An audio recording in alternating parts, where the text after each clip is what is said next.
les traders, j'espère que vous allez bien, c'est Elite. On attaque pour une nouvelle semaine, on est le 20 novembre, il est 10 h et j'ouvre les graphes en même temps que vous. Donc on va faire cette semaine l'analyse ensemble et on va la faire relativement rapidement parce que j'ai plein de choses à vous parler.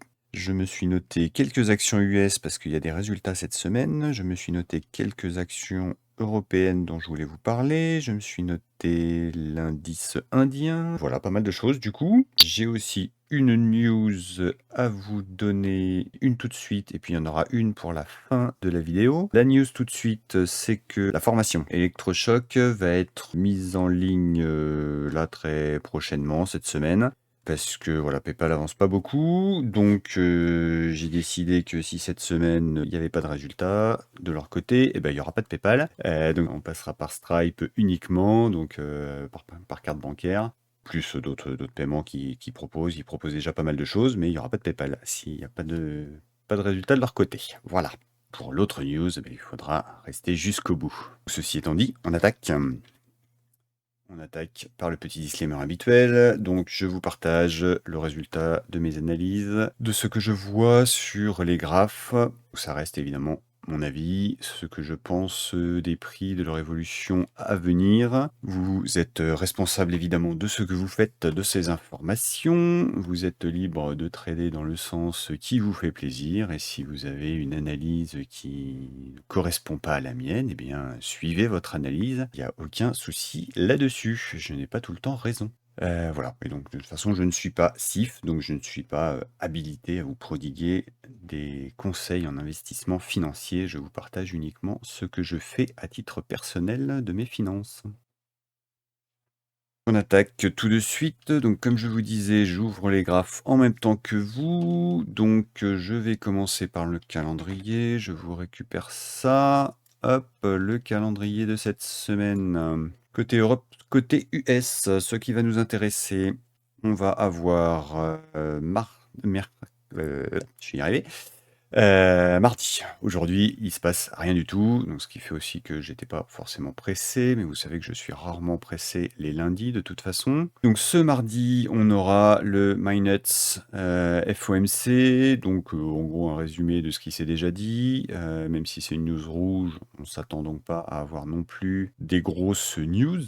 Côté Europe, on aura mardi notre sorcière qui va parler. Donc on verra ce qu'elle nous dit. A priori, grosso modo, qu'elle n'est pas prête de baisser les taux tout de suite dans l'immédiat et qu'elle va attendre de voir ce qui va se passer dans les mois et mois à venir avant de prendre une décision. Bon, comme d'habitude, quoi.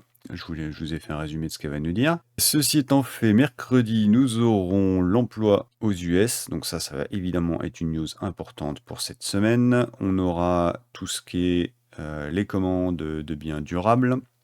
Donc ça, c'est important, évidemment, pour l'entreprise et pour leur santé et ce qui prévoit pour l'avenir. Le sentiment des consommateurs. Et ensuite, on attaquera jeudi. Et attention, jeudi, pas d'US. Donc ils sont fermés, donc il va pas se passer grand-chose. Côté US, évidemment. Côté Europe, on pourrait avoir un petit peu de volatilité quand même, puisqu'on a les PMI manufacturiers services en France et en Allemagne. Voilà, donc potentiellement un peu d'activité, mais ne pas attendre de mouvement spécialement côté US et sur les horaires US, puisqu'ils ne traiteront pas. Et vendredi, je m'attends pas forcément beaucoup non plus à du mouvement, même si on a les PMI, c'est les flashs, hein, par contre, le 24. C'est pas les définitifs. Les définitifs, on les aura que le 1er décembre pour le manufacturier et puis les services, ça doit être un petit peu après, la semaine d'après, je crois. Voilà, donc des news peuvent être intéressantes aux US, mais comme on va être le lendemain du jeudi férié, il faut pas s'attendre à un gros mouvement, je pense, vendredi. Voilà pour les news. Ensuite, on va passer à notre petit driver principal, le dollar. En mensuel, donc on avait eu cette belle baisse, ce support ici. On était venu retracer ici dans une zone potentielle de résistance et on voit que cette zone, au final, a fait résistance. Alors personnellement, vous savez que j'étais bullish long terme sur le dollar. Ce scénario, au jour d'aujourd'hui, je suis bien obligé de le revoir, simplement, puisque les dernières news sur l'inflation, ont montré qu'il y aurait peut-être plus besoin de hausse de taux et qu'une stabilisation pendant quelques mois, quelques trimestres serait peut-être suffisante. Donc ça, c'est les news de ces dernières semaines et qui ont fait du coup baisser le dollar. Donc en mensuel, on n'a pas clôturé le mois, mais on voit qu'on est sous cette zone mensuelle qui était donc verte et que jusque dans le courant du mois, je pensais utiliser comme support et on voit là rien qu'au jour d'aujourd'hui que le support il ne tient pas. Donc tant qu'on était là jusqu'à la semaine du 6 novembre, j'étais toujours bullish. Depuis la semaine du 13, force est de constater que ce n'est pas la peine évidemment de rester bullish. Donc on va le revoir sur l'UT inférieur. Ce que je vous ai partagé déjà début de semaine dernière, c'est que si ici on tenait pas et qu'on allait clôturer là-dessous, on avait ce petit double bottom ici là sous les 103 qui allait nous appeler fortement. Donc on voit que on continue pour le moment d'en prendre la direction. Donc sous les 103 on a ça, on a aussi ici, donc on avait une belle petite zone de confluence ici sous les 103, je vous en avais parlé début de semaine dernière. Ça fait toujours aimant, donc ce qu'on a eu la semaine dernière, donc le 14, on a eu cette grosse news inflation, cette grosse baisse, donc énorme bougie qui est venue complètement casser cette zone mensuelle. On est venu sous ce point bas, on a explosé complètement la résistance, enfin le support plutôt, et on est venu donc directement clôturer ici, et vous voyez que depuis, qu'est-ce qui s'est passé? On a eu un potentiel support ici, mais qui n'en est évidemment pas un du tout. On est venu faire quelques petites mèches ici dans notre zone verte, qui était censée faire support si on n'avait pas eu cette news sur l'inflation, et donc qui maintenant fait résistance. On a méché, méché, méché, et vendredi, poum, on continue la baisse. Cette semaine, on va continuer la baisse. Il n'y a pas de raison qu'il en soit trop autrement. Donc pour moi, la première target, elle est là-dessous, elle est sous les 103. Donc on continue d'être plutôt baissier, dollar. Et donc les indices, à contrario, ils sont plutôt haussiers. Donc on va passer tout de suite dessus. On va se mettre en semaine, ça devrait suffire. Donc en semaine, sur le S&P 500, on avait eu cette baisse. On avait atteint un beau niveau. Ce beau niveau, personnellement, je restais bearish tant qu'on était là-dessous. On a eu donc ce même rebond, à contrario du dollar. Donc énorme rebond, clôture au plus haut. Depuis qu'on a fait cette clôture, c'est plus la peine de chercher des shorts pour le moment. En weekly, on continue chaque semaine, on a une belle hausse et on attaque toutes les résistances. Voilà pour le scénario weekly. C'est un scénario qui demeure aujourd'hui et on a cette zone là-haut qui nous appelle fortement. Donc pour le moment, il n'y a pas vraiment de vente à faire. On a vu une consolidation ici, explosion, re-explosion. Ici, on temporise un peu aussi. On arrive évidemment sur un niveau de prix qui est quand même assez important avec une sacrée belle extension. On peut redescendre un peu, c'est possible, mais c'est pas obligatoire. C'est pas obligatoire parce que on a déjà fait cette petite mèche ici.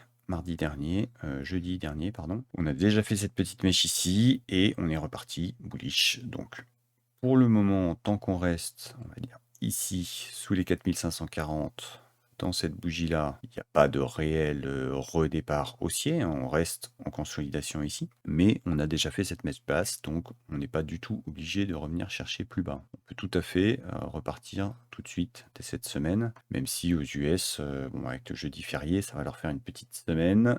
Soit on va bouger très fort tout de suite en début de semaine jusqu'à mercredi, soit il est possible qu'on fasse une petite semaine morte de range là-dedans, avec une petite tentative à la hausse, et puis qu'on revienne tout de suite dans le range, et qu'il ne se passe pas grand-chose cette semaine. C'est possible, c'est un peu les deux plans possibles. En tout cas, je ne chercherai pas de short personnellement sur les indices. Deux niveaux qui sont intéressants. Le premier, il est ici, à 4567, qui correspond à ce swing high ici, et au milieu de cette bougie bleue ici. Donc un premier point intéressant, mais on a cette belle trendline ici qui, je pense, devrait être attaquée et on devrait revenir ici au-dessus des 4006. Côté Nasdaq, le Nasdaq, alors lui, c'est le plus fort pour le coup des indices actuellement. Donc on a eu, comme sur les autres, cette belle jambe haussière. On est venu la semaine dernière toucher, je crois au point près, ce niveau dont je vous avais parlé, donc à 16 046,5. On l'a passé, on a fait 16 049,5. Voilà, donc beau niveau atteint. On a eu une réaction qui est normale, mais qui ne veut pas dire qu'on va baisser et qu'on va être la semaine prochaine sous les 15 002.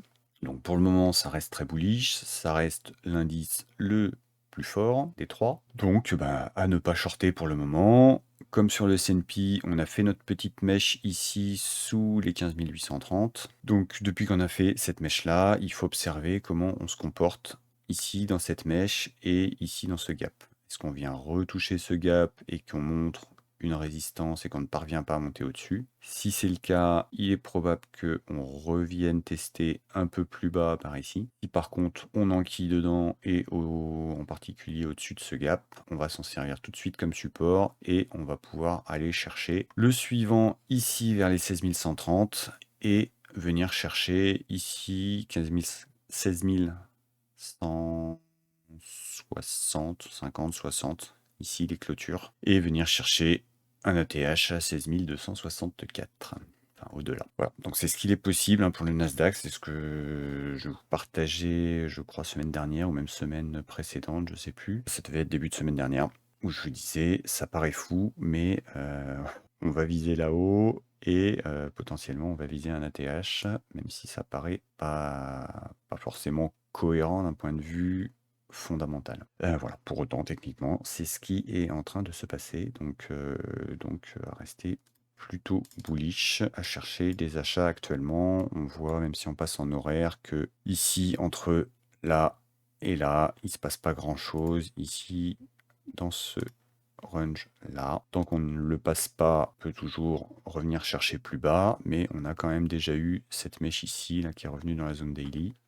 Donc on n'est pas obligé d'aller plus bas, hein. Ça peut être ça le point bas et qu'on en reparte tout de suite. C'est un petit peu ce qu'on a pour le moment en début de semaine. Sur le dos, comme sur les autres, on est toujours haussier. On enquille les bougies haussières semaine. On a ce petit début de trendline et puis cette autre trendline évidemment plus longue ici et qu'on devrait aller chercher. Donc le dos, il y a encore un petit peu d'upside au-dessus des 35 400, 35 500 pour moi. On devrait venir sur ce niveau-là, 35 500. Je pense que c'est une belle cible pour lui, qui est aussi une cible daily, donc au-dessus de ces deux points hauts, dans cette zone de résistance ici. Pour le moment, on a fait aussi, vous voyez cette toute petite mèche ici, on a montré un rejet immédiat, on a fait une nouvelle mèche haute avec un rejet aussi, donc pour le moment, bon, on consolide là-dedans.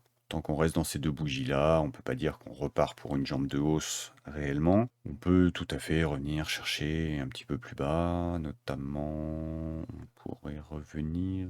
où est-ce qu'on peut revenir en weekly? On peut revenir toucher le haut de cette zone. Ça peut être intéressant. En tout cas, pour le moment, c'est une zone de polarité. Donc, on peut revenir vers les 34 850, 843 pour être précis. On peut revenir là-dedans. Tant qu'on passe pas de façon franche, là, au moins le milieu de cette mèche haute, là. Donc, on va dire au moins les 35 120. Petite alerte sur le pétrole qui, je pense, nous fait une petite remontée. Il attaque à la hausse, mais on ira le voir aussi du coup. On ira faire un tour, ça fait beaucoup de choses à voir aujourd'hui. Va falloir que je garde le rythme. Voilà, donc en tout cas, ça reste haussier. Il n'y a pas beaucoup de ventes à faire pour moi, donc continuer de chercher des achats intraday me semble être la meilleure chose à faire. Côté Europe, on a un petit peu la même chose. Donc on est évidemment sur un vif rebond depuis qu'on a fait ce point bas. Donc moi le short il était là-haut avec un TP1 du coup sous ce point bas, sous les 6008. Ça avait été fait. Le solde, quand on a eu le rebond, donc pour moi, c'était en daily, c'était au-dessus de cette zone de consolidation là. On en est reparti, donc short terminé. Pour autant, je n'ai pas forcément pris de long sur le CAC. Donc aujourd'hui, on arrive sur un beau niveau évidemment sur notre CAC. Donc on arrive dans cette bougie-là. Pour le moment, tant qu'on reste là, c'est compliqué d'acheter sur ces niveaux-là. Évidemment, même si c'est pas bien riche non plus, hein, pour le moment. Mais en tout cas, c'est clairement pas un niveau de prix sur lequel il faut acheter. Donc voilà, pas d'achat pour moi, pas de vente non plus pour le moment, hein, puisque c'est bullish de partout. Donc il n'y a pas de raison de shorter non plus. Ça serait contre-productif, ou en tout cas très très anticipé. Voilà, pour autant, on est sur un gros niveau de résistance, pile poil ici, là, sur les 7260. Donc ça a été le niveau le plus haut d'ailleurs qu'on a fait la semaine dernière. On voit que pour le moment, on a méché au-dessus, puis on est toujours au même niveau. Mais bon, ça fait 1 heure que les marchés sont ouverts, donc pas grand-chose de plus à en dire pour le moment. On va voir comment il se comporte. Le DAX, il est un peu dans la même situation, mais pour le coup, il est plus bullish que le CAC. Il nous a fait une très belle semaine dernière. Il est venu clôturer largement au-delà de la moitié de cette bougie-là. Ça reste haussier fortement. Pour le moment, il peut consolider un petit peu ici, mais pour moi, le DAX, il va quand même aller chercher au-delà des 16 160, 153 d'ailleurs. Donc il va aller chercher là-haut. Et un niveau qui serait intéressant serait ici, là, 16 260. Ça sera, je pense, un objectif haut qui sera intéressant pour le DAX. Évidemment, payer ici, c'est compliqué. Enfin, en swing sur du daily, c'est plutôt en intraday, je pense qu'il faut trouver ses entrées. C'est mieux sur du horaire, par exemple, parce que là, on peut revenir chercher ici jusqu'à 15 008. On peut revenir s'appuyer là-dessus avant de repartir. Donc voilà, payer là tout de suite maintenant, c'est compliqué. On a atteint un beau niveau. Par contre, attendre un petit retracement horaire, par exemple, sur ces niveaux-là, peut être quelque chose de tout à fait intéressant pour viser là-haut. Et on a ici en plus un beau petit gap qui peut être intéressant aussi d'aller chercher en daily. Donc voilà, au-dessus des 16 260, 16 300, ça peut être une zone intéressante. Évidemment, pour le moment, on est quand même assez haut, donc on peut tout à fait faire un petit quelque chose comme ça avant de repartir attaquer comme ça. Voilà ce que je voulais vous partager pour cette semaine sur les indices. On va pouvoir passer aux actions. Donc les actions, je m'étais noté, il y a Zoom pour cette semaine qui a... zoom, zoom, zoom. Zoom. Donc Zoom, les résultats sont attendus cette semaine. Je crois que ça doit être mardi de mémoire. On va partir du mensuel. Il y a déjà des choses à dire en mensuel. Vous voyez un peu la volatilité de Zoom. Zoom, introduite en 2019, qui a explosé en 2020 avec le Covid et le télétravail et du coup l'essor des visios professionnels. Donc énorme explosion. Elle est passée de 70 à, on va dire 500. Donc sacrée explosion, sauf que 3 ans plus tard, retour à la case départ, quoi. Ce qui est quand même pas ultra bon signe. Donc aujourd'hui, qu'est-ce qu'on a? On a ce niveau-là, à on va dire 61. Niveau qui pour le moment a été touché une fois, retouché une deuxième fois. Pour moi en mensuel, ça c'est pas bullish. Et on a ici la TH. Enfin la TH, le point bas. Donc le all-time low. Donc juste sous les 60. Pour le moment, on est obligé de zoomer fortement tellement on est monté haut et tellement on est redescendu. On en est là et en mensuel, c'est pas haussier. C'est pas haussier. On a ici un petit niveau sur lequel on peut revenir s'appuyer évidemment, qui reste un niveau de rebalance mensuel. On a ici un niveau de résistance mensuel, 67,7. Donc tant qu'on reste en dessous, tant qu'on clôture pas, on va dire au moins à 71. En mensuel, ça reste baissier mensuel. Donc voilà ce qu'on peut en dire sur cette UT-là. En weekly, ça reste baissier aussi dans l'immédiat. D'un point de vue tendance, hein, on a des points bas de plus en plus bas. On avait ici une petite hausse court terme qui s'était mise en place et on est venu chercher là-haut au-dessus de ça, en mèche, pour déclencher un petit peu d'achat, hein. Quand vous avez ces bougies comme ça ou comme ça qui sont bien bleues et qu'on est là-haut, et les gens ils voient forcément un support, surtout on avait tapé un support mensuel. Donc ils voient un support qui se met en place, ils voient une belle hausse, donc ils sont tenter d'acheter là-haut pour viser là-haut, là-haut, là-haut, beaucoup plus haut. Donc ça a méché, ça a déclenché des achats, ça a sorti aussi des gens qui étaient short et qui avaient mis leur stop là-haut. Donc double effet qui se coule en termes de déclenchement d'achat, mais ça n'a été que des mèches. Donc ça reste baissier et on a depuis quelques semaines, redémarrer notre tendance baissière de long terme. Donc actuellement, c'est la tendance qui demeure. Pour autant, on a fait notre nouveau plus bas ici. On voit que on en remonte pour le moment. Donc on est sur une petite hausse de court terme weekly. On est ici dans une zone qui va faire résistance mensuelle. Je ne vais pas vous rajouter des zones weekly, mais ça reste, voilà, ça reste bien riche. La zone mensuelle, on a la même en weekly ici en termes de niveau de prix. Donc pour moi, vers les 66, c'est une zone clairement de résistance, hein. Et tant qu'on n'a pas au moins une clôture, ça reste en weekly pareil. Tant qu'on clôture pas au moins au-dessus des 70, pour moi, il n'y a pas trop d'achats à chercher pour le moment. On verra les résultats, mais personnellement, j'ai pas de grosses attentes là-dessus. Si on regarde les précédents résultats, on était à quoi? 1,22 pour 1 milliard, 1,16, à peu près le même CA, très légère augmentation. On a quand même le bénéfice qui est à peu près stable, mais voilà, en légère croissance. Là, ce qui est attendu, c'est un petit peu moins bien, autant en CA que en bénéfice. Donc voilà. On verra quels sont les résultats et quelles sont les perspectives pour l'avenir, surtout. C'est ça aussi qui joue beaucoup, évidemment. Mais d'un point de vue technique, en tout cas, je ne m'attends pas à forcément une hausse de folie. Ça reste baissier ici. On peut venir chercher cette zone-là.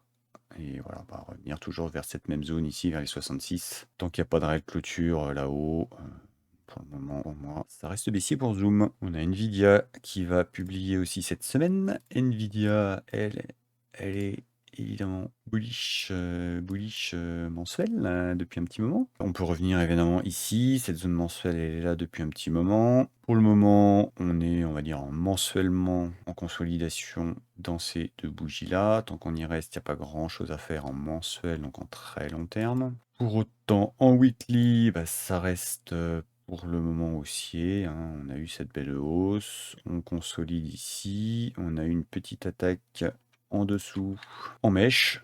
Et on a cette belle hausse, hein, comme les indices au final, depuis quelques semaines. Donc vive réaction depuis les 400, on est déjà à 500.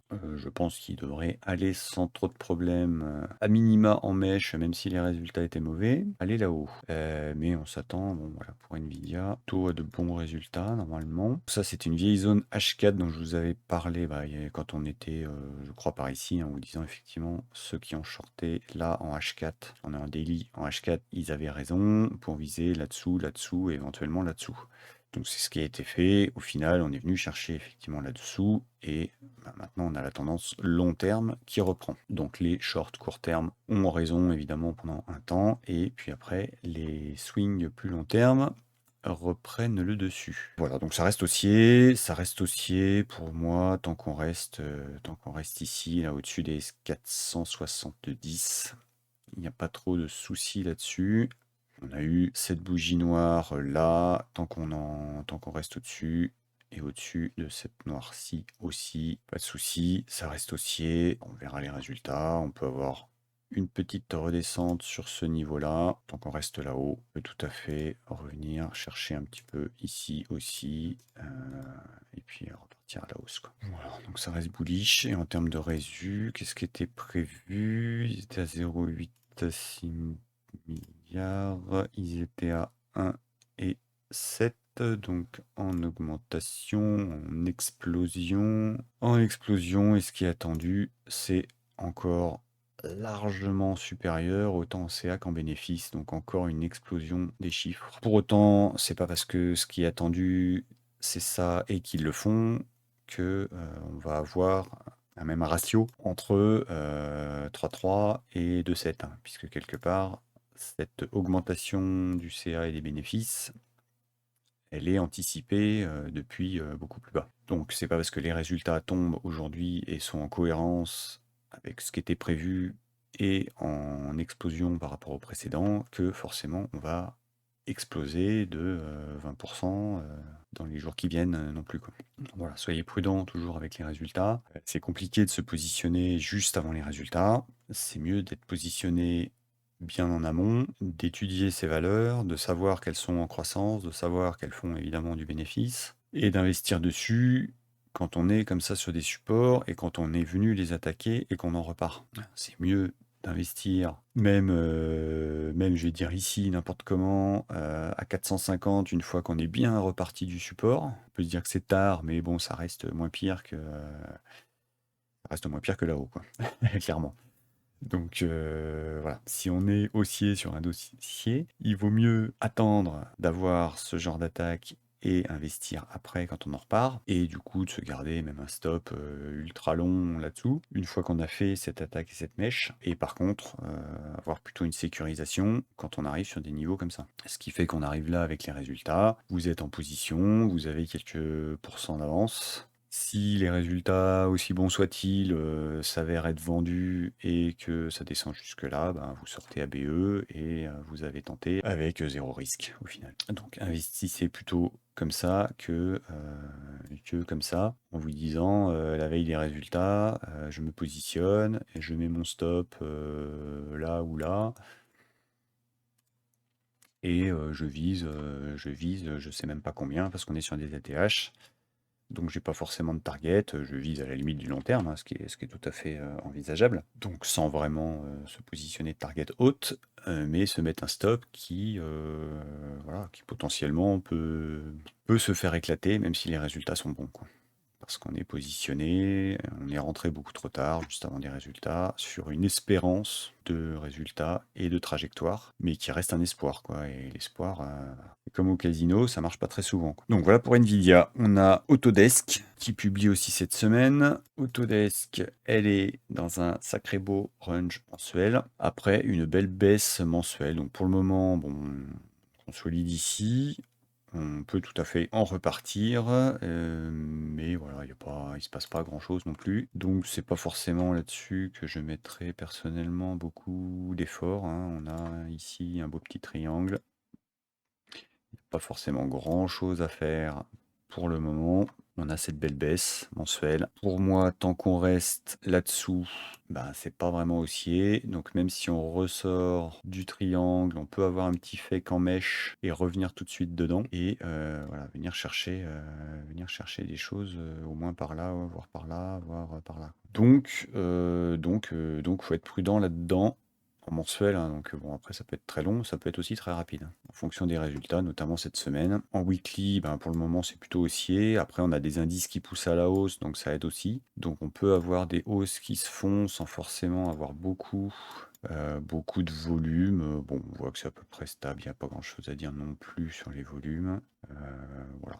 Mis à part que, on va dire, ça se tasse un peu dans le triangle, ce qui n'est pas normal. Donc il n'y a pas grand-chose à en dire. Donc on a une belle hausse. Pour le moment, tant qu'on reste là au-dessus des 100, des 211, ça reste plutôt haussier weekly. On a un petit support ici aussi. Donc voilà, tant qu'on reste là-haut, il n'y a pas trop de soucis. Pour moi, on peut continuer de chercher plutôt des achats en se disant que les résultats vont être bons et qu'on va casser ça. Il faudra observer la réaction par là, se méfier. Si là-haut, ça mèche et que ça clôture en dessous les 230 et que ça commence à repartir à la baisse, pour moi, c'est pas le moment de se dire c'est un pullback et je rachète. Il y a de fortes chances qu'on retraverse et que ça soit le scénario avec les flèches que je viens de vous partager. Donc plutôt aussi à très court terme, mais après quand même à observer en fonction des résus. Un beau gap ici à combler aussi, on peut s'appuyer dessus, hein, on peut revenir un petit peu dedans et aller casser ce triangle, c'est évidemment tout à fait possible. Un peu de vêtements.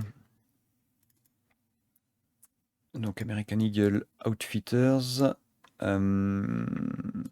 En mensuel, il y a déjà des choses à dire ici. Enfin, à dire et pas à dire, parce que voilà, on est sur une action qui est extrêmement volatile, hein. Vous voyez que sur du mensuel, on passe de 10 à plus de 30. Donc même si en mensuel, on peut se dire qu'elle est un peu rungy, en swing, il y a quand même de belles choses à faire, je pense. Par contre, énorme volatilité quoi, de partout, quoi. Donc en mensuel, ce qu'on peut se dire, c'est que bah, on a eu cette énorme hausse là en 2020-2021, donc elle a énormément profité. Derrière, elle s'est faite défoncer pour repasser de 37 à 10. Donc pour le coup, c'est quand même pas ultra bullish d'avoir ce genre de retournement. Parce que revenir en étant bullish par ici à 25, après une telle hausse, il n'y a pas trop de problème. Par contre, revenir de là où on est parti et annuler toute cette hausse-là et toutes ces bougies bleues-là, c'est quand même pas cool. Donc aujourd'hui en mensuel, bah, ça reste haussier, il n'y a pas de souci. Ça fait quand même des mois qu'elle remonte et elle est repassée là-dessus et elle se fait un bel appui dessus. Donc là, au-dessus des 16, vous voyez qu'en mensuel, ça s'est appuyé, ça a méché dessus et on en repart. Donc pour le moment, bah, elle est bien. Mensuel, pas trop de problème. On peut revenir chercher ici, je pense, les 24. C'est tout à fait possible. Après, on a des mèches ici qui sont assez importantes. Donc on peut déjà avoir un premier niveau ici. Faudra s'en méfier un petit peu, à mon avis, de ces niveaux-là. Et on a en plus cette hausse ici précédente sur laquelle on peut venir se réappuyer en termes de résistance vers les 21. Donc petite méfiance, bon voilà, pour le moment ça reste quand même plutôt bullish, donc voilà, en mensuel en tout cas. En weekly, on est bullish aussi, hein, on est venu ici casser le précédent point haut, on a fait un petit retracement ici dans la zone de support, on en repart de nouveau, donc là ça reste bullish weekly. Il y a pas mal de choses ici qu'on pourrait vouloir venir chercher. Je vous ai pas mis de fib. Qu'est-ce que ça donne? On n'est pas encore venu chercher les 0,5 de toute la baisse, donc ça peut être un objectif intéressant. On a cette petite trendline ici là, qui nous a fait toute la baisse au final, hein, qui part même de là-haut. On peut revenir éventuellement chercher ces points hauts là. Ça peut être une belle target en étant haussier de revenir chercher les 30, ce qui correspondrait à un niveau assez premium en termes de prix, au-delà des 0,5. Le premier niveau intéressant au-delà des 0,5, ça va être ici au-dessus des 24,5. En étant plus bearish, si on prend juste cette dernière baisse, eh ben, on a déjà fait la moitié. Et donc potentiellement, on peut se dire qu'effectivement, on arrive déjà dans une zone ici qui peut être un peu plus compliquée, dire à partir de 22, ouais, on va dire par ici, vers les 22, jusqu'à 24,5. Voilà, on peut se dire que c'est déjà une première zone difficile. Voilà, pour autant, ça reste bullish en termes de tendance, hein. Là, on voit qu'en daily, on est bullish aussi. On monte, on corrige un petit peu, on remonte, on consolide un petit peu, on remonte, on consolide. Ça fait support ici, un petit range ici, mais ça travaille. On en repart, on revient ici, on en repart. Donc, en termes de tendance, ça reste haussier. Pour autant, là, vous voyez que vous avez un beau volume vendu vendredi, juste avant les résultats qui seront demain. Donc, à voir qui va ressortir. Si on regarde rapidement les précédents, on était à 0,34, 1,5, 0,17, 1, donc en baisse, 0,25, 1,2, donc en baisse par rapport à ici, là, début 2023, mais un petit peu mieux que quand on était ici dans le trou. Et donc là, ce qui est attendu, c'est un 0,48, 1,28, donc très beau bénéfice et chiffre d'affaires à peu près équivalent. Donc ce qui est attendu, c'est une belle marge et en gros, augmentation de la marge. Alors, j'ai pas du tout étudié le dossier d'un point de vue fondamental. Bon, juste en regardant ces deux chiffres, on peut se dire c'est peut-être juste qu'ils profitent de l'inflation et qu'ils profitent du fait que la consommation pour le moment continue d'être plutôt soutenue aux US. Donc, voilà, inflation, ils profitent un peu pour avoir de meilleures marges et donc pour avoir un chiffre d'affaires équivalent, une meilleure marge. Après, ils ont peut-être amélioré des choses aussi au niveau business qui font qu'ils ont une meilleure marge qu'avant, je sais pas. On a HP, dont je voulais vous parler aussi. HP, je vous en avais parlé il y a très longtemps. Je ne sais plus quand. Je vais vous retrouver ça. J'avais fait un article dessus. Vous me donnez 3 secondes et je vous retrouve ça. Hop, voilà l'article. Et qu'est-ce que je disais en synthèse? Tac, tac. Alors, en synthèse, j'avais publié ça juste au mois de mai. C'était fin mai. Hop, merde. Désolé. fin mai, donc ça c'est un screenshot du site, enfin d'une partie du site, hein, il y a plus d'articles au-dessus évidemment, weekly, monthly. Et en gros, en daily, ce que je disais, c'était que dans ce canal-là, ça paraît haussier, mais ça l'est pas vraiment. On a cette résistance-là. Fin mai, il y avait des résultats qui étaient attendus. Ce que j'avais dit, c'est qu'on pouvait... donc HP pas engageante techniquement. Le graphe jour donne espoir à de nombreux investisseurs qui s'attendent à un breakout haussier de la résistance, poussé par la trendline haussière de support. Donc c'est celle-ci. Là, on avait un beau SOH. Ici, support oblique haussier. On était plutôt bullish aussi techniquement. Donc ce qui est attendu, c'est de casser cette résistance ici et de venir dans celle-là. Pour autant, sur les graphes weekly, monthly, c'était plutôt baissier. Donc j'y voyais plutôt une accumulation de shorts en l'attente d'un catalyseur pour une nouvelle baisse, potentiellement les résultats de fin mai. Donc voilà ce que je disais sur l'article. Ce qu'on observe à aujourd'hui, eh ben, au final c'est à peu près ça. Là je suis sur le mensuel. Si je passe sur le weekly, on retrouve bah, du coup le graphe tel qu'il était, hein, parce que je ne l'ai pas retravaillé. On retrouve donc cette trendline haussière. Fin mai, on était ici, on était ici. Voilà, donc on avait cette trendline là et on avait cette trendline là. Tac, comme ça. Hop, j'avais fait un truc comme ça, voilà.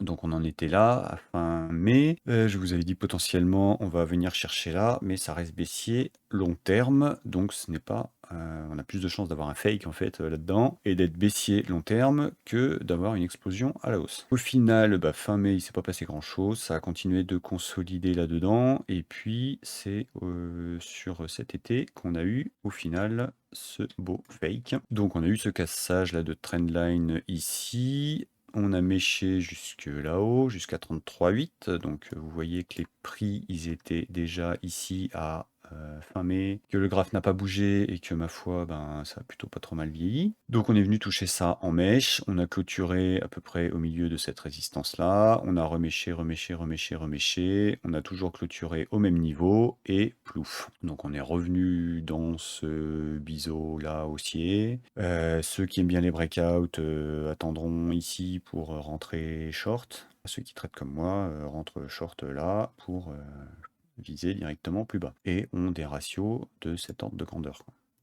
Même en prenant des stops ultra larges, sont déjà à 2,5 quand d'autres commencent à rentrer et voilà, visent ici, ici et là-dessous pour avoir de beaux ratios gain-risque. Donc à aujourd'hui, où est-ce qu'on en est? Ben, on a eu cette énorme déception. On ira voir, on va les regarder tout de suite d'ailleurs. Donc au mois de mai, les résultats, ils étaient plutôt bons, meilleurs bénéfices, 0,8. Voilà, plutôt bon.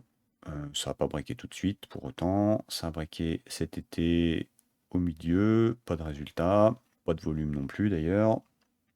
Et puis ici, avec les résultats, qui étaient bons d'ailleurs aussi. Sur cet été, bah, ça a suivi les indices, hein, donc on était plutôt bearish sur les indices.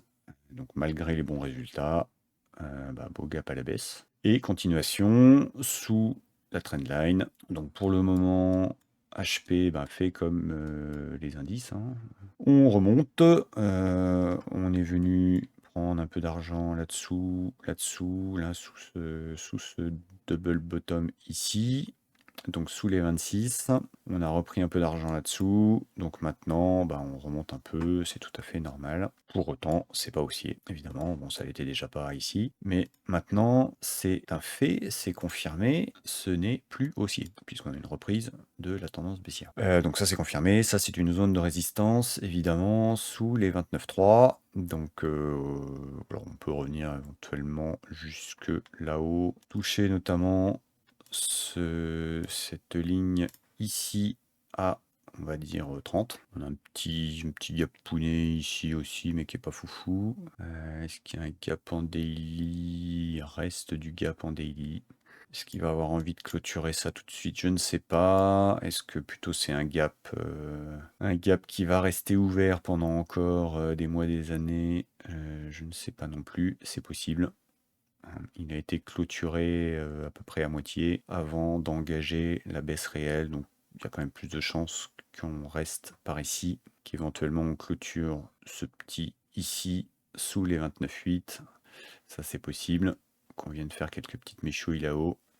Mais pour moi ça reste baissier, donc ça c'est de la correction. Ça bénéficie de la hausse des indices récentes. Ici, on avait pris de l'argent, donc c'est normal qu'on corrige aussi. Ça reste sur le daily haussier, mais pour moi, il faut s'attendre à un nouveau retournement. Donc potentiellement, on peut venir faire une petite méchouille, mais il faut s'attendre à un mouvement plutôt comme ça et comme ça. Voilà pour HP. Ça fait combien de temps? Ça fait 1 heure là que je vous parle. Ça commence à être long, ça commence à être long. Mais j'espère que ça vous intéresse. Si c'est le cas, n'hésitez pas à me mettre un petit pouce sur cette vidéo. Ça me fera plaisir et puis ça m'indique que ce que je vous dis, ça vous intéresse. N'hésitez pas à me mettre aussi en commentaire si... Je vais faire Bayer avant.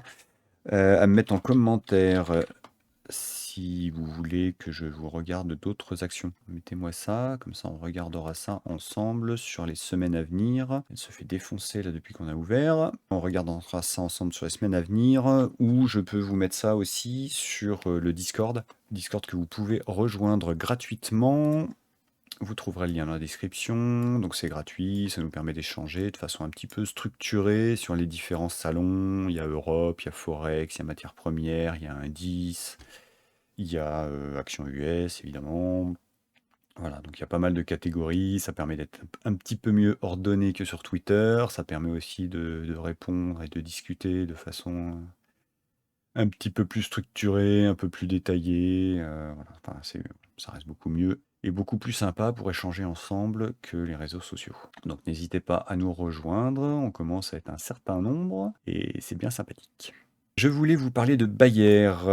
Pourquoi je voulais vous en parler? Parce qu'il y a les résultats du procès là, qui sont tombés aux US et bah, ça a été confirmé pour le Roundup. Donc ils se font défoncer, ils doivent, je crois, plus d'1 milliard. Voilà. Donc ça fait une petite somme, même si j'ai pas trop de doute sur le fait que la somme, ça fait longtemps qu'ils l'ont mis de côté avec tous les bénéfices qu'ils ont fait avec cette saloperie. Donc Bayer en mensuel, on va regarder techniquement ce que Bayer nous dit.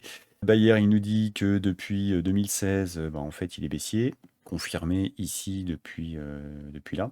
Depuis juin, on était remonté, zone de résistance, nouvelle baisse, donc grosse tendance baissière mensuelle, hein, plus bas, plus haut, plus bas, plus haut, plus bas, plus haut, et puis là, bah, ma foi, on réattaque. Donc bon, on réattaque sur news, mais en soi, c'est baissier depuis des mois, quoi. Donc bon, il n'y a pas non plus, c'est pas non plus la news de folie. Enfin, si c'est la news qui fait que ça s'enfonce, mais bon, on n'aurait pas eu la news, c'était pas aussi pour autant.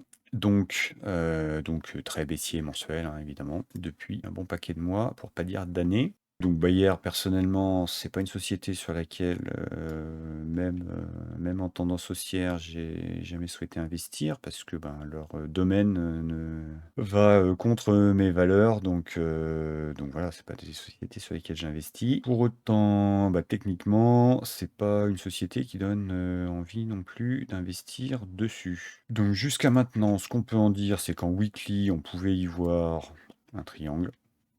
Bon, vous savez que je suis pas hyper fan, hein, mais je vous les trace quand même. Ça m'empêche pas de les voir. On avait ici un triangle. Le triangle, bon, on l'a cassé déjà depuis des semaines, hein. Donc là, on a cette semaine la news, mais bon, on était déjà baissier depuis ici et même depuis largement avant. Si vous commencez à voir ma façon de trader, vous savez que moi déjà sur ce genre de truc, je peux déjà être short depuis là-haut sans problème. Donc bon, voilà, c'est baissier. Je voulais surtout vous parler de la news. Et puis du fait qu'on n'attrape pas des couteaux qui tombent et des tendances baissières long terme, parce que ça sert à rien d'acheter en daily ici en se disant qu'on est là sur un support. C'est surtout ça dont je voulais vous parler, parce que ça, c'est pas des supports. C'est pas parce que ça consolide ici depuis un mois et qu'on est sur un niveau qui était un point bas d'avant que ceci est un support et qu'il faut payer ça parce que visiblement les prix n'ont pas envie de descendre plus bas. Donc je vais les payer. Eh ben non, il faut pas. On est sur une tendance baissière monthly, on est sur une tendance baissière weekly, on est même sur d'un point de vue AT classique, sur un niveau et une trendline de support qui a cassé, donc ça va se faire défoncer, quoi. Donc ça ne se paye pas. C'est une très mauvaise idée de payer ce genre de supports qui n'en sont pas et qui sont, pour le coup, uniquement là pour vous faire croire que ce niveau tient. Voilà, donc soyez très prudents, n'achetez pas un truc qui est en tendance où toutes les UT, en fait, sont baissières. Hein, clairement, le mensuel, on vient de le voir, mais en fait, même le daily, il reste baissier, quoi.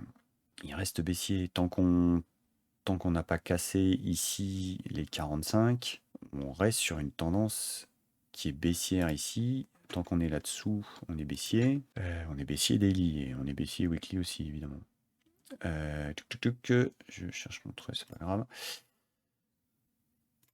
Je vais vous changer la couleur pour qu'elle soit cohérente. Donc voilà, tant qu'on reste là-dessous, on est baissier. Et même si on était remonté ici, ça restait potentiellement un point de short pour reviser quelque chose comme ça. Donc c'est évidemment dangereux de vouloir payer des points bas sur des tendances qui sont baissières sur les UT inférieures. Pour vous rappeler quand même l'un des principes de base, c'est quand même de suivre des tendances, peu importe la façon dont vous détectez les tendances. Et pour suivre cette tendance, il faut rentrer sur une UT courte qui est baissière, mais dans une tendance sur l'UT longue qui est haussière. Et là, vous avez tout l'inverse, hein. Si vous voulez rentrer sur votre UT courte qui est baissière, alors que votre UT longue elle est baissière aussi, votre UT encore plus longue elle est aussi baissière, et ben voilà, vous prenez évidemment beaucoup de risques d'avoir ce genre de news, mais aussi d'avoir ce genre de mouvement, même sans news. Voilà ce que j'avais à vous dire sur Bayer. Soyez prudent et évitez de jouer contre les tendances. Coface, on a un petit peu, alors, je ne vais pas dire le même scénario, mais ça serait quand même un peu exagéré, même beaucoup. Donc Coface, beaucoup en mensuel, elle reste quand même plutôt haussière. Là, on a ce point bas qui n'a jamais été violé. On est revenu ici, on fait un nouveau plus haut, on est revenu corrigé, on fait un nouveau plus haut, on revient actuellement corrigé. On est ici sur une belle zone de support sur Coface, entre 10,50 et 19. Ok. Donc là, on est venu toucher, on a fait 10,89. Donc on est venu de 2 centimes dans cette zone verte mensuelle. Donc on est sur un niveau de retracement qui est évidemment intéressant, hein. Je peux vous mettre la Fibo, mais il n'y a pas besoin. Vous voyez qu'on est sous la moitié et qu'on est plutôt vers les 70-75% de baisse. Donc on est sur un niveau qui est intéressant d'un point de vue mensuel et long terme. On est sur une tendance qui est en court terme, évidemment baissière, hein. Vous voyez bougie rouge, bougie rouge, bougie rouge, bougie rouge, ou noir chez moi, mais voilà, ça reste de court terme baissier, mais d'un point de vue tendance long terme, on reste haussier et on est sur un niveau qui est sur le graphe mensuel intéressant. Pour autant sur le weekly, on est sur une tendance weekly qui est baissière à aujourd'hui. On a fait ce nouveau plus haut, on a eu une énorme bougie rouge de rejet, on a fait du coup une petite incursion en dessous le précédent point bas. On est remonté quasi sur les plus hauts dans cette bougie bleue là. On est revenu de nouveau rechercher une nouvelle fois en dessous, mais pour le coup ça a bien tenu. Donc on a clôturé même largement en positif. On est redescendu tester une nouvelle fois ce bas de mèche et ce niveau-là. On est remonté dans le gap qu'on n'a pas réussi à clôturer. Donc ça par contre c'est pas top. On est revenu une nouvelle fois tester ce support. Et là vous commencez à vous dire, si vous êtes bullish, que ça commence à faire des supports qui tiennent quand même beaucoup. Et si vous me suivez, vous savez que je ne suis pas trop pour les supports qui tiennent beaucoup. Et que en général, quand on commence à avoir un peu beaucoup de rebonds, ça induit évidemment beaucoup de gens qui se disent c'est un support qui tient et donc il y a beaucoup d'acheteurs et donc ça n'ira pas plus bas. Et ce qui se passe en général, c'est que et donc ça va plus bas. Donc c'est ce qu'on a eu ici. On a eu le dernier rebond, bearish là-dessous, hop, petite mèche au-dessus, clôture en dessous, et il n'y a pas à la limite de mal à vouloir payer ça et à se dire que bah, on va quand même finir par casser. Pourquoi pas. Par contre, il faut avoir sécurisé sa position quand on achète ici. On est censé avoir déjà sécurisé quand on est là, puisqu'on n'est plus censé y revenir, hein. Si je me repositionne ici, là on a eu cette belle bougie haussière. Si on est bullish, vu le nombre de fois où on l'a touché et même on a méché en dessous, on n'est plus censé revenir là-dessous, hein. Donc si vous êtes bullish et que vous avez payé ça, ma foi, pourquoi pas? Il y a pas de mal vraiment à avoir fait ça. Par contre, vous êtes censé avoir eu un stop court. On va dire que vous rentrez la semaine suivante quand même. À la limite, stop court sous la bougie qui est là, ce qui vous fait un super beau ratio, hein. Enfin, il n'y a pas de problème. Il n'y a pas de problème, mais du coup, même quand vous êtes ne serait-ce que ici, vous êtes déjà sur un beau ratio. Vous avez déjà un gain de 3 par rapport à votre risque. Vous avez 1% de 1% 3 de risque et vous avez 4% et demi de gain.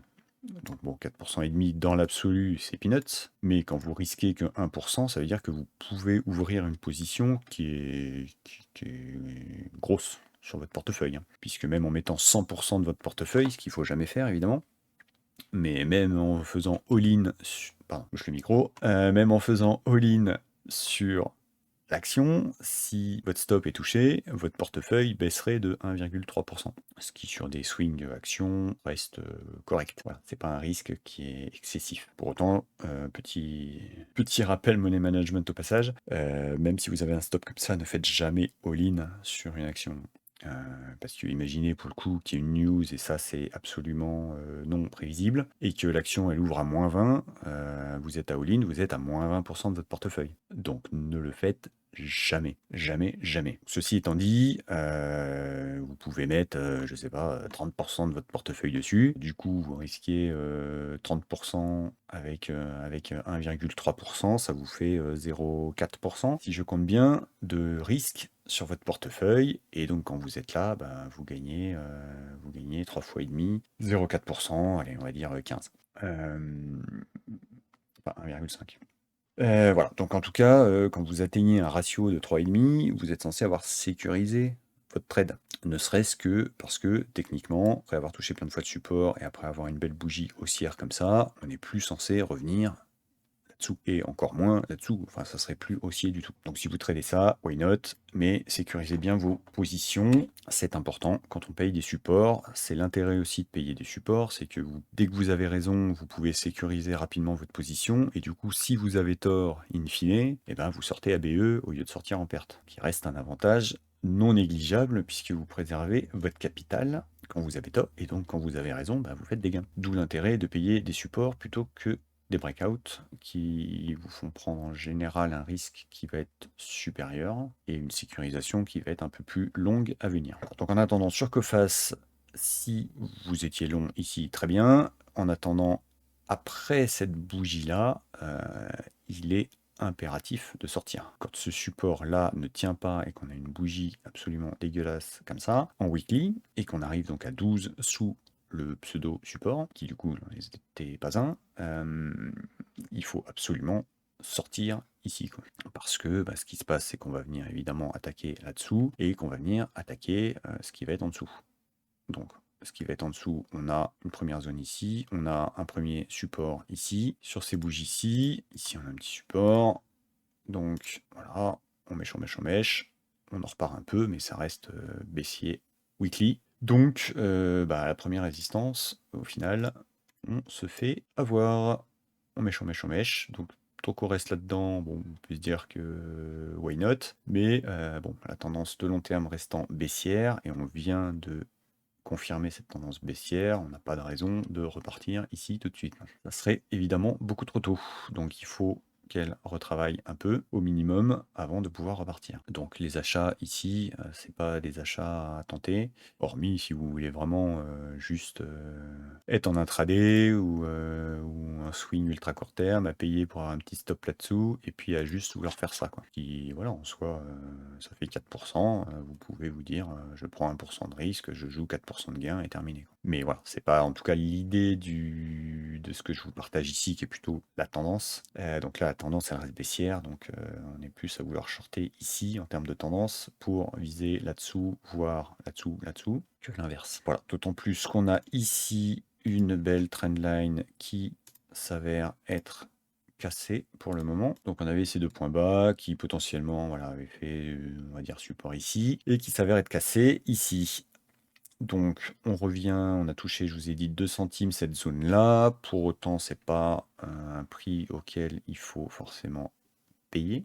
Bon, je pense qu'on ira plus bas. En plus, il y a eu des énormes volumes la semaine dernière. Voilà, on passe en daily. Est-ce que vous avez envie de payer ça? Personnellement, moi, non. Donc, ça reste baissier. On a consolidé ici. On a méchouillé un petit peu là-dedans. Mais c'était une zone de résistance weekly au-dessus de ces sommets-là. Donc, tous ceux qui ont voulu payer les breakouts ici en se disant que bah, là, ça tenait bien et qu'on en repartait, eh ben, ils se font tous piéger ici. Et donc là, mercredi, il y a eu sûrement une news. J'ai pas suivi, je vous avoue. Voilà, donc je vous laisse regarder la news si l'action vous intéresse. Mais comme je viens de vous dire, elle n'est pas forcément ultra intéressante, hormis pour du très court terme, pour ceux qui voudraient vraiment payer du rebond sur signal très court. Mais c'est pas l'idée actuellement, puisqu'on est déjà sur une zone de résistance ici jusque là-haut, quoi. Donc en fait, tout ce qui mèche déjà là au-dessus des 11, c'est déjà de la résistance, et c'est déjà de la résistance pour aller chercher plus bas, quoi.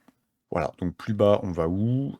Si on repasse sur le mensuel, on a cette zone évidemment mensuelle ici qui est une zone de support, mais comme on est baissier à court terme, il est quand même probable que cette zone-là, il ait peut-être un petit peu de mal à tenir, à voir comment ça se comporte dedans, mais en tout cas, il n'y a pas d'achat sur du court terme. Et comme même en daily, on n'est pas prêt d'avoir un retournement haussier. Pour avoir un retournement haussier, il faudrait qu'on ait déjà un nouveau plus bas. Donc si on a ça, qu'on a éventuellement ça et qu'on commence à avoir ça, là je vous dirais oui. Là je vous dirais oui, on peut avoir ici une hausse et on peut se jouer une hausse de plus long terme et un redépart depuis cette zone mensuelle. On peut la jouer en swing daily avec une reprise du coup mensuelle de la tendance, donc sur du très long terme. Mais là, pour le moment, il n'y a absolument pas d'achat à faire, hein. La tendance reste baissière. Il faudrait retourner là-haut pour que la tendance redevienne haussière en daily. Donc évidemment, enfin,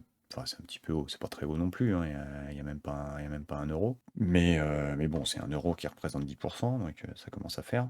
Donc voilà. Pas de hausse dans l'immédiat, à voir si ça fait ça, que ça travaille ici et qu'on en repart. Là, je vous dirais oui. Je vous laisse la suivre sur les semaines qui viennent, si elle vous intéresse. Et si vous observez ça, n'hésitez pas à me le dire, parce que je ne mets pas forcément d'alarme dessus. En tout cas, pas tout de suite.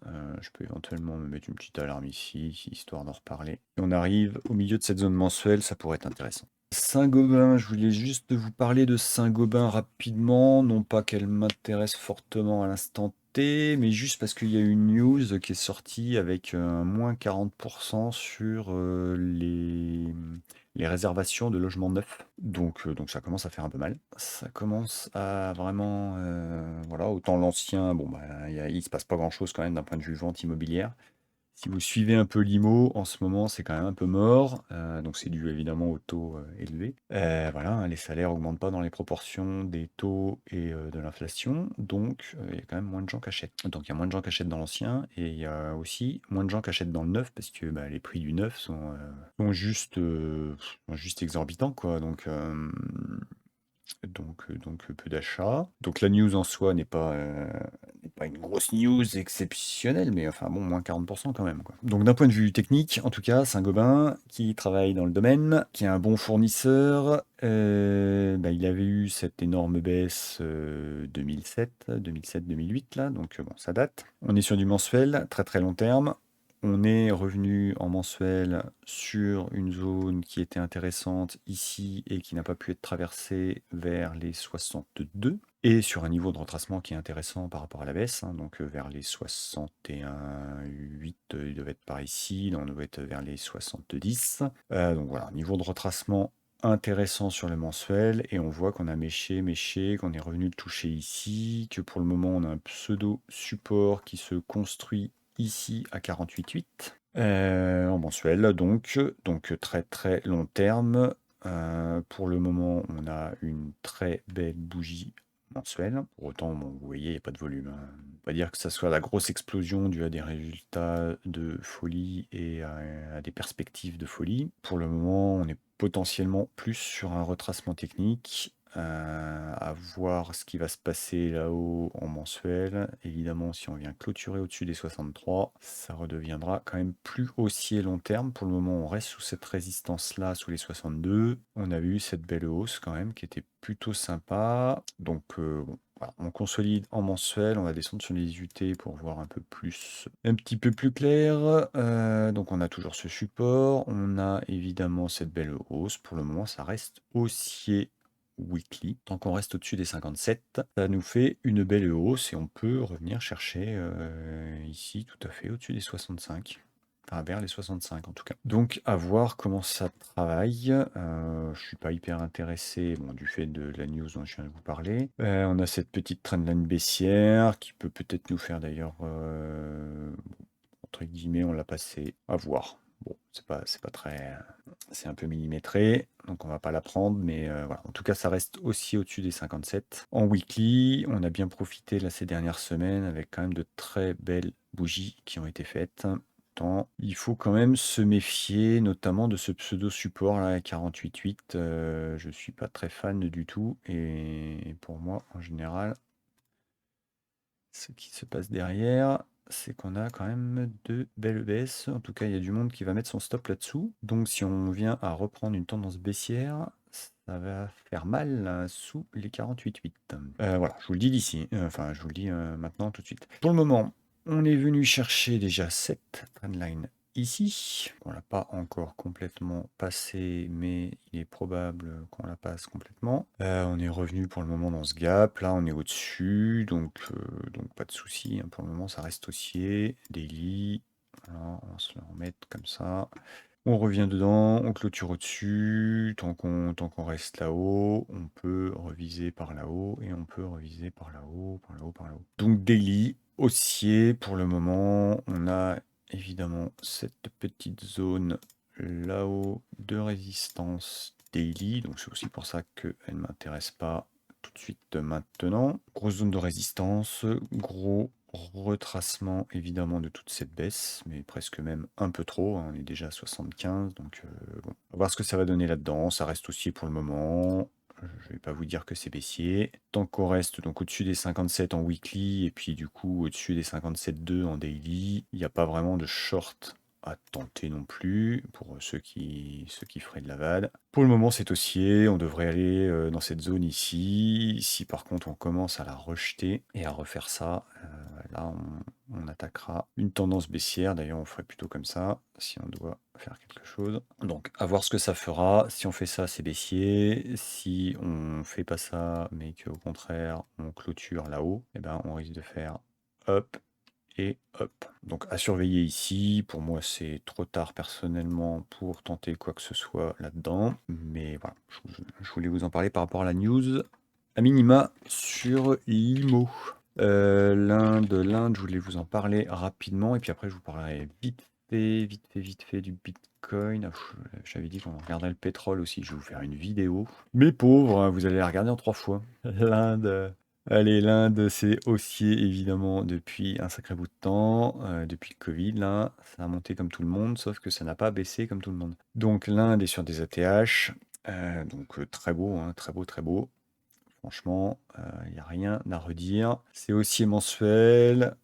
On fait un nouveau plus haut, on retrace un petit peu, on revient dans les bougies de support ici, on repart, on revient sur les bougies de support. Franchement, c'est top pour le moment. Il n'y a pas grand-chose de négatif sur l'Inde. C'est vraiment très bullish long terme. On a ça, c'est super chouette à très long terme. Après, on a cette belle bougie, évidemment, hein, qui peut faire résistance, par contre, ici, donc vers les 19 925. C'est mensuel, hein. Par ici, à surveiller quand même ce qu'on est capable de faire ou pas. Donc, pour le moment, on est venu en weekly retaper le support mensuel, on en repart. Comme les autres indices, plutôt bullish sur ces dernières semaines. Pour le moment, à surveiller quand même parce que on est quand même sur une zone de résistance ici et du coup ici. Et on l'a pas touché.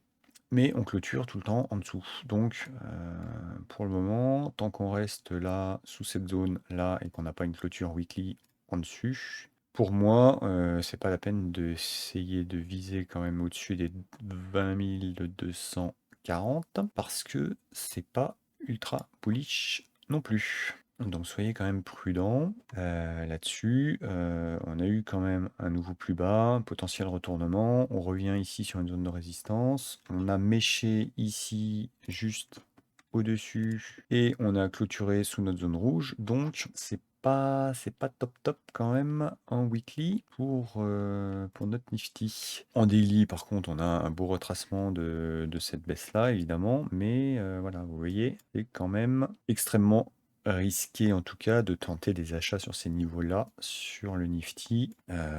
Personnellement, c'est beaucoup plus raisonnable de shorter ici, même avec un stop là, et de se dire que cette baisse va reprendre, que de tenter des longs ici pour faire un ATH. Donc voilà, soyez prudents. Pour moi, en daily, on est plus à tenter des shorts vis-à-vis de cette clôture, même si pour le moment en daily, comme je vous dis, ça reste pour le moment haussier, mais on a quand même ce rejet là qui est fortement intéressant. Si on veut raffiner, non, bah il n'y a rien à faire. Si on veut raffiner, il n'y a rien à faire. Ça reste pour le moment en consolidation ici. Il n'y a pas de short à tenter, même en horaire. Donc tant qu'on n'a pas une grosse baisse là-dessous, là, qui vient attaquer ce gap, il n'y a pas grand-chose à faire. Donc les shorts éventuellement, mais sans plus, c'est risqué. Et les longs, ben, pourquoi pas, parce que ça reste haussier long terme. Donc vouloir se payer des petits points bas en H1 ou plus ou moins, ça peut être intéressant. Voilà, je voulais juste vous montrer vite fait le Bitcoin qui ne fait plus grand chose. Je vous ai partagé il y a, c'était quand? C'était le 6 novembre, donc ça fait 15 jours. Je vous ai placé ces 4 flèches-là il y a 15 jours. Je ne dis pas que j'ai raison. Voilà. Pour le moment, oui. Ça ne veut pas dire que ça va durer, hein. Peut-être on va exploser là-haut. Peut-être. En attendant, bah, cette flèche haute là, qui était à 37 900. Non, 37 750. Voilà, bah, pour le moment, elle est respectée. Vous voyez qu'on a méché un petit peu en dehors de la zone rouge et que pour le moment, ça plafonne. Donc à voir, mais je pense que on reverra quand même les 34 000 prochainement. Cette zone weekly ici, je pense, va nous appeler les prix, donc on devrait revenir entre 34 000 et 32 800 en premier objectif, même en restant bullish. On devrait revenir ici, je pense, sans trop de soucis. Voilà, ce que je voulais juste vous repartager par rapport à il y a 15 jours sur le Bitcoin. Donc plus de position pour moi, en tout cas, ça je vous l'avais déjà dit il y a 15 jours. J'ai pris mon TP final ici, en étant rentré ici, pour jouer cette hausse-là que je vous avais partagée il y a pour le coup des mois. Voilà, et donc le dernier, et je m'arrêterai là parce que ça fait déjà extrêmement long. On a notre pétrole qui baisse, mais qui quand même est venu taper la semaine dernière une très belle zone ici à 72,7. Donc on a tapé la zone, on a méché et on est de nouveau dans notre zone mensuelle ici vers les 76. Voilà, c'est pas bullish pour autant, hein, pour le moment. Le pétrole il a quand même du mal. Il ne veut plus monter, donc ben, on attend un peu. J'attends un petit peu, vous voyez qu'on a quand même une sacrée belle réaction ici. Donc c'est quand même pas inintéressant, c'est pour ça que l'alarme a sonné là tout à l'heure. Je m'étais mis une alarme juste au-dessus là, de cette bougie-là pour bah, voir comment ça se comportait ici. Parce que ici, on est sur une petite zone de résistance, ici, daily. Donc, j'aimerais voir ce que ça fait ici. Si on clôture au-dessus, clairement, voilà, vous voyez que j'ai mis une autre alarme d'ailleurs. Ça, c'était la semaine dernière ou il y a 15 jours. Non, la semaine dernière.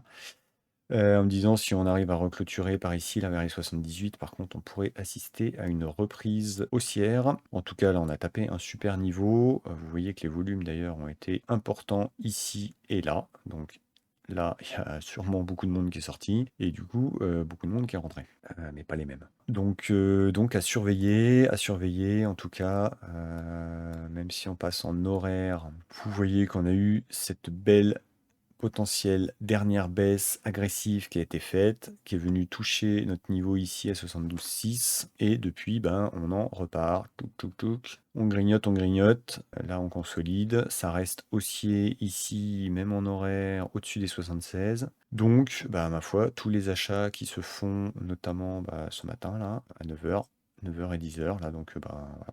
Juste au moment où j'ai commencé la vidéo, c'était un bon niveau d'achat par rapport à la semaine dernière en H1 pour repayer et essayer de repasser au-dessus de cette zone et au-dessus des 78. Voilà, donc ça grignote.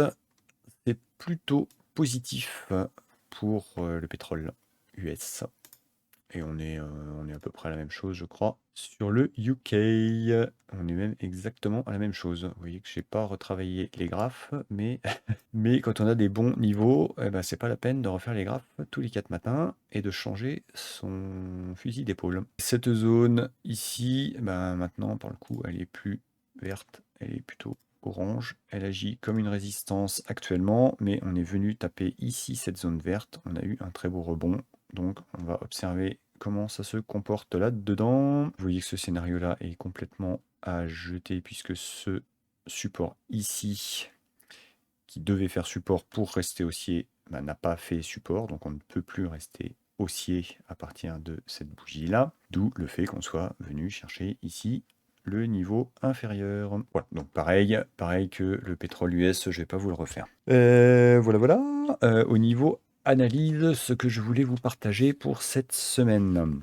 En termes d'infos, ce que je voulais vous annoncer d'autre, donc je vous ai donné une info en début de vidéo pour vous dire que la formation, elle allait sortir là du coup très rapidement, peu importe ce que nous fait PayPal, et que du coup l'autre news, l'autre info, c'est que pour cette sortie, je vais faire un bon prix et une offre de lancement. Donc restez en contact, activez la petite cloche sous la vidéo, rejoignez-nous sur le Discord, rejoignez-nous sur Twitter ou autre. Restez en contact, bientôt vous aurez des news sur cette formation qui sort donc très très bientôt. Voilà, ceci étant dit, mettez un petit pouce si ce n'est pas fait sur la vidéo et je vous souhaite une bonne semaine et un bon trading.